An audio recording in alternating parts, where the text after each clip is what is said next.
So Mama, this is one of my favorite lessons that'll set the tone for all the years that you walk with your daughter. It's about emotions. It's about the fruit of peace. And how do we actually get there? So the reality is that emotions are at the root of most everything that we experience in life. And God created emotions. We all have a paradigm based on our own stories of whether emotions are good or not so good. Or maybe some of them are good and others are bad. What I want to do is throw that out, and I want us to talk about the reality of how emotions are part of the essential ingredients of our lives. Really, they're about, emotions help us with our memories. So if you don't have emotions in your home, meaning we just kind of go through life needing to have everything at peace and calm all the time, your body, your brain will not remember your memories. And as you're parenting your little ones, your little daughter, you want to be able to help her connect the memories that you're making with her. So she needs to be able to feel emotions. Think about it. The memories that you have of your own childhood. I think about Christmas and the emotions that come up with all of those memories, from the smells of the Christmas tree to the food that we make, to that feeling on Christmas morning. Those are good emotions. But if you had a really tragic Christmas and there was a lot of sorrow and a lot of hard, sometimes Christmas can bring up all kinds of uncomfortable emotions, and in fact can be a sad part of your life. But in both cases, you remember. You remember. Emotions were created so that we could have deeper intimacy with one another, deeper connection. So if we villainize emotions, we are throwing out all of the good that God created in our lives. So what we want to do is teach our girls that emotions are good. They're not bad.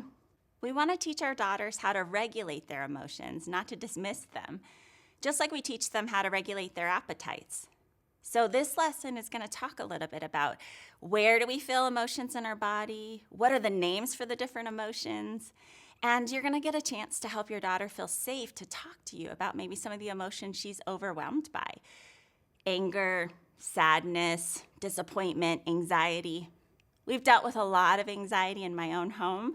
It looked different with both my daughters, but just giving them that word and being able to help them to know when they felt anxious has given them a leg up in their teen years. In fact, they use their words all the time and saying, "Hey, Mom, I feel anxious.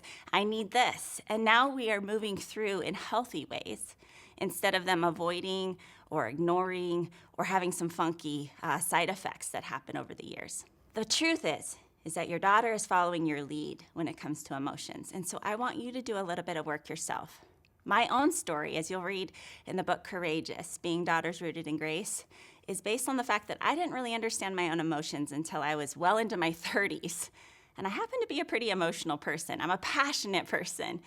And I didn't know how to regulate that. And so instead, I shoved things deep. And it caused an eating disorder.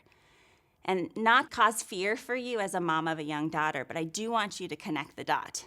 That how we teach our daughters how to process their emotions is deeply connected to the way they're going to be able to relate to other people in their relationships, the way they relate to God, and the way that they relate to themselves in their own bodies. So this is a really fun lesson, an important lesson, and one you're going to talk about with your daughter over the years. So enjoy this time. And if I can give you a couple little tidbits, I want you to remember that emotions change. So they're kind of like a choo-choo train, and if you remember emotions, they're going to change. So we don't have to panic when we feel something ourselves as moms or when our daughters are feeling something. So to remember that they move. They're never stuck. The second thing is that they're just like a signal on a dashboard. If you think about when you're driving and there's all these like signs. I mean, have you ever dismissed a signal on the board? I think I have done that several times in my own car where I've seen the little light go on about a flat tire or the oil needs to be changed and I've ignored it. That's what emotions are like. When we ignore them, what happens? You cause more problems, right? So we don't want to ignore them. We just want to attune to them and meet their needs. So that's what you're going to talk about with your daughter during this lesson.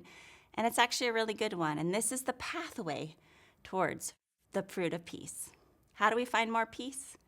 We feel our emotions. We get help from God and one another. We don't fear our emotions. We don't villainize them, but we accept them and we help them, we comfort them, and we care for them.